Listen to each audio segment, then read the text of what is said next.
When should you start an LLC or S-Corp in your business? You're brand new. Where do you go from here? Well, two things to be frank. So there is nothing that actually gives you any less liability from a perspective of just keeping it as a 1099 independent contractor. Your brokerage is really the one taking on that personal responsibility and liability. So you have to do something pretty egregious to actually in your first year want to have the limited liability protection. So I think the question is more directed from like a tax perspective or maybe even a business planning perspective. So I'd say this: don't distract yourself with the small stuff. The worst thing a real estate agent can do when they're just beginning is to make sure their brand, their logo's on point, their LLC's formed, but they never once actually pick up the phone and talk to anyone.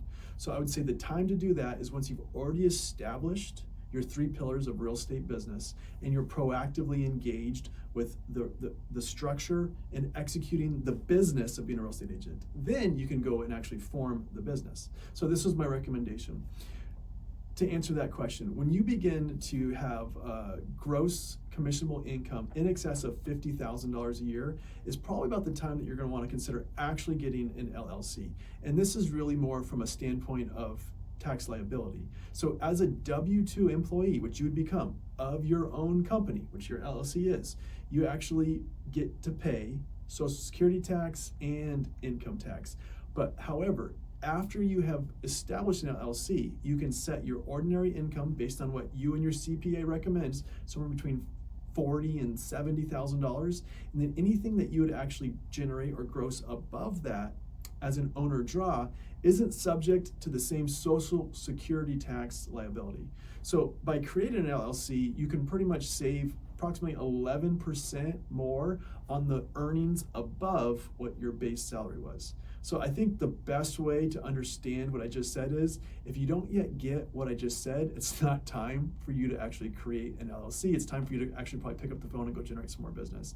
If what I'm saying is actually making sense and you're already on track to generate $70,000, $80,000, $90,000 in GCI, and then if you not just close 10 homes at a $10,000 commission, so you have $100,000 in GCI, but after your brokerage expenses, your cap, after your marketing costs, after the referral fees, if your pre-tax personal net take home to you is in excess of 50 to 60,000, then you are going to want to start that LLC. Now, it sounds like a lot of work, right? Why don't I just keep being an independent contractor the whole way through?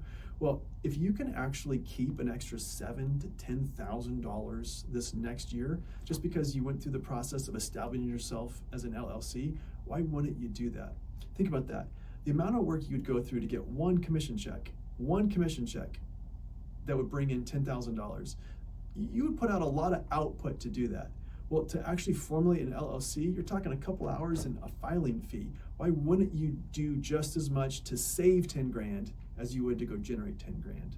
So second part of that question is, if you do intend on making this your actual industry, if you think real estate is your career, then don't wait. Go start it as soon as you've already had those pillars of real estate business set up.